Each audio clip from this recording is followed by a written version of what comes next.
Hey folks, Kevin here. Well, it's June 2nd, 2022. It's the afternoon. Just got done transplanting some raspberry plants into a bed area. Unfortunately, the sun's out and it's getting hotter. But what I thought I'd do is share with you some of the further work that I've been doing up here in the swales and the swale area up here in the third food forest area. Previously I showed that I was taking down the uphill mound in a previous video of a swale system, and I've been working on some of the lower mound in the swale system. So it was a few days ago we had, or several days ago I guess now, we had 2 straight days of rain. Only had brief periods of relatively heavy downpour. And then yesterday we had rain all day. And we've had some very hot weather as well. Today is more seasonable. It started off in, I think overnight it got down into the low 50s. And I think it's probably going to get to 70 or so today. So one of the things that I've been doing is when I'm working on the swales, I'm always trying to reshape things so it's easier for equipment and all to move across locations where we drive and all, the access roads. So access roads are so important. And these access roads here that you're looking at here, coming from pond 3 down there, way down there, and going all the way up to pond 1 up in that direction, these are just roughed out areas. And right over here is pond 2. So one of the things I'm always working on is changing the sediment as it builds up and it builds more soil, taking that soil, like this material right here, this will go into some of the lower areas, like right over here, as I've been reworking some of the swale mounds and all in the rain. So this ends up being just like mud. And I deposit it, and then I take Elon, the excavator, to go ahead and pat it down some. It's far from, close to even being finished. But this is an area that's relatively low compared to the access road over here. So there's several goals that I have when I'm working the areas. Number one is harvesting soil which is in good condition, trying to do as little damage to the trees and bushes that I want to keep in the locations, and taking that soil and move it to locations that can benefit other areas of the property, like this area here. One of the reasons why this area gets so wet and marshy is because the spillway of pond 1 dumps out into the forest up in here, and I still have yet to put in a pond and a vernal pool up in this part of the forest here, which will ultimately drain down to pond 3 way down there. Where does the water come from that fills pond 1? It comes from downhill this swale system right up over here across this area here. So this is the area that I'm about to walk across now, is the area where you saw the very large composting systems along windrows right along in here. There's a swale system right here. That's the second food forest, this whole area all along in here. You can see the trellis for the grapevines are here. We have flowering pear trees and pecans and chestnuts and catabla and heart nuts and walnuts all along in this area here. And this is the area that I've been taking down some of the mounds and going to, and working on the swale. So this swale system here, as you can see, there's a change in the elevation. So this part of the swale system drains across right next to the grapevines there and goes around that swale system and dumps into pond 2. But this is a lower area, and I still have more work to deal in here. So it's not only a swale, it's also a vernal pool as well in the spring months. A lot of larvae of the salamanders, the wood frogs are in here as well. And it'll get repopulated after I dress this place up. But previously in the video, and I'll try to remember to put a link to it, I took the material out of this area, deposited it in here, and I still have to work along all of the blue spruce up in here. And eventually I'll get back in here, smooth this out some, trim all the lower limbs of the spruce out. Right now we've been really concentrating on the greenhouse and the gardens and all, trying to get those straight. So here's a beautiful butternut tree right up here, and insects have been after that, so I see some holes in the leaves. But there's this tree line here, another tree line there, so there's really a tree line. You may be able to see right up straight ahead there's a chestnut on the other side of the blue spruce. Then we have the blue spruce and the comfrey below them. Then we have the nut and catabla and some of the legume trees in here. Then we have flowering trees, flowering pears and crab apples and other nut trees along this row on the other side of the swale. So this is the area that I'm going to be spending some time on, each one of the swales and mound systems around here. But this is lower. You may be able to see some of the tadpoles down in there. So this is lower, and it drains around here to the next swale, which drains down into pond 2. This collects water from the road surface, works across, saturates the root systems along those two tree lines and this tree line, then makes it into this swale system here, and then heads uphill, although it gets deeper. So the swale, the base of the swale is level, and it will dump into pond 1 up there. And so what I've been doing is working on this area here, trying not to damage too many of the roots as I remove a lot of the soil. And as you can see, I've got lots of rocks to pick up around in here. Lots of material to work on. But I can fill in the voids, smooth things out, take that good soil created from sediment. And a lot of these trees, I got to come through and prune them and support them. And I'll be transplanting a lot of these trees, like the ones that I've damaged some of the roots here. I think they're going to be fine, but we'll ultimately see. Dang it, what is going on with this gimbal?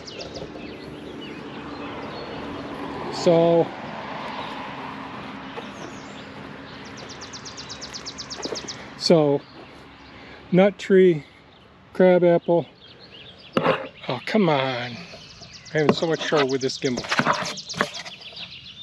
Honey locust, another crabapple that I damaged some of the limbs up here, so I got to prune this. Another honey locust, another nut tree, another crabapple, 2 different types of crabapples here. But if you look down here in this swale system, you see that it's getting deeper and deeper. But really, the base of that's staying level, and the water's working its way as it overflows down into pond 1, which we'll go to here in a moment. So this is all in the 3rd food forest area we're in right now. And you may recall, this is, of course, I haven't taken care of any of the weeds in here, but these are the shallots in here. The shallots right down in there growing. These are the garlic growing in here. They're just getting ready to start setting up their scapes now. So 2 beds of garlic, gooseberries on the other side, peach, nut, and apple. Peach, pear, persimmons, red buds, and black currants all in there, and horseradish there as well. Here we have peaches and plums in this area, one spruce here. And then on the other side, inside of the tree tubes, are different peach cultivars that I've been working with here, and a couple of persimmons. In this whole area, there was a swale that used to run right here. So for the last couple of years, I've been doing more hugelkultur beds, taking those deep swales, filling them in with wood, even though this whole area is all filled with hugelkultur. There's all the trees that used to be in the forest here below the ground here. And this was all really bony gravel. And you get a good idea of some of the, there's still a lot of boniness to it here. But that's what I'm working on. It'll take me a couple of years. And I will damage some trees. But I'll prune them, I'll heal them. You know, we'll work on them as we can. Here's where another large swale system was. So if we look at the some of my older videos, you'll see, especially when I flew over with drones, there was a large swale right in here. And I've shown you before how the winds take our trees, and here are these apple trees and the plums, they all tend to blow this way. But you can see I worked out yesterday pulling back some of the extra soil from these areas that have been filling in with the sediment. And I had lowered the soil level here 2 years ago. So not only did I reduce the height of the ground in this area here, I've also been reducing the mounds on the swales, and of course I'm going to have to transplant some of these trees, and I didn't want to disrupt their roots. So this fall or early spring is when I'll make those changes. And that last video that you saw, when we removed the material from the sediment from the swale, that all got put up there in the side. And you see, since the rain, you see a lot more of the stone. Oh dang, camera. So a lot more work here. So this swale system here,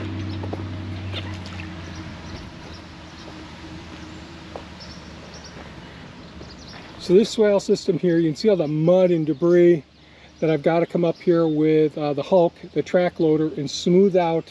I'm filling in low voids, trying to get things somewhat smoothed out and make it so there's gradual slopes working their way into the swale system. That's one of my honey locust trees there that I disrupted some of the roots, but it's still viable. I just knocked it over some.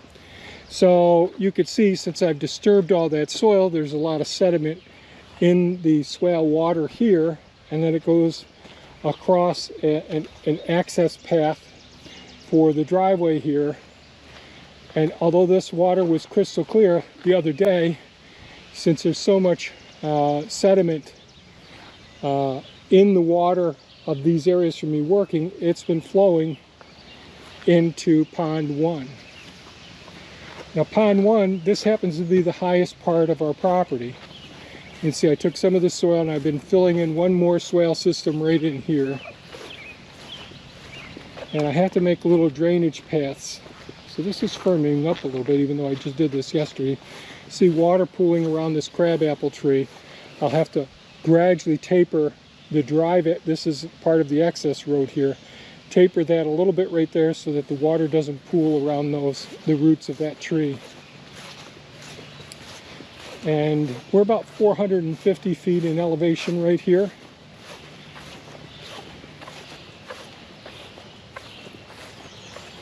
And the road that we own along the edge of, or halfway of the road, is right over here in the forest.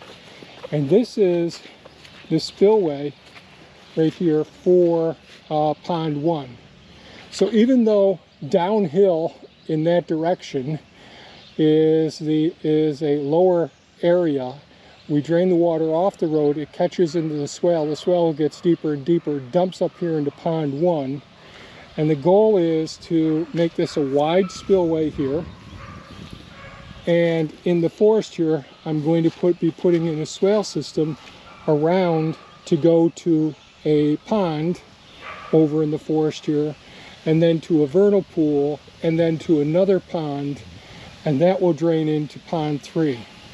So all of the ponds should be able to have be able to collect the water from all different parts of the property. Right now this is just sitting in pools, which isn't beneficial, and waiting for the sun to evaporate it. But since this is such a shady area, I'm going to want to have the swale to go through the forest in here, work to a pond, a very small pond, to a vernal pool, then to another pond. And I know the areas, and we've been over those in videos in the past. But that's sort of the master plan where I want to gradually be working our way. You could see the marshland area around the sides here.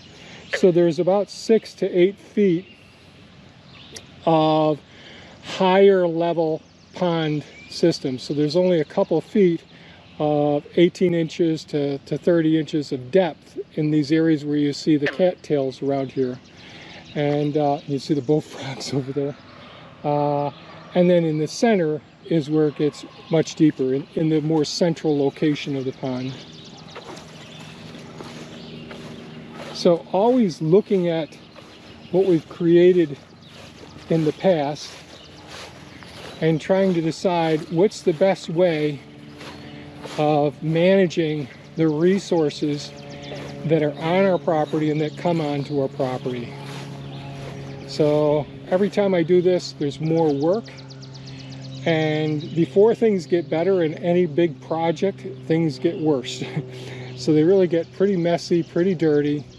It can be very unnerving if you're not ready for seeing things turning into a big mess and realizing that there's a ton of rocks to pick up. And trees, if you go too far, you're going to hurt the trees to the point that they won't recover. And like one of the things I learned over the years is not to just put in a spillway that's narrow and that you have acute angles, the ingress and the egress of the roadway going through a spillway. I hope that makes sense. You want to have it as smooth as possible. So if you're taking a tractor or your truck and you're driving through the area, you don't want to have the vehicle, the hitch on the trailer bottoming out or anything. You want to make it nice and smooth and easy, and so that you're not going to get stuck. So it's shaping the land, I think, is pretty darn important. And not completely draining the swales. These swales are going to recharge the aquifers. They're going to create transient vernal pools. They're going to allow slower absorption into the surrounding area in here. Especially knowing that there's so much woody material that's buried underneath all of the soil that you see here. And I'll get this to the point where I can mow it and then replant it as well. More and more fruit and nut trees up in this area and berry bushes. And the idea is to make it as easily manageable as possible. Less work, but have the resources here. So I will be taking and putting in a water line up here as well, from one of the hydrants down next to the house.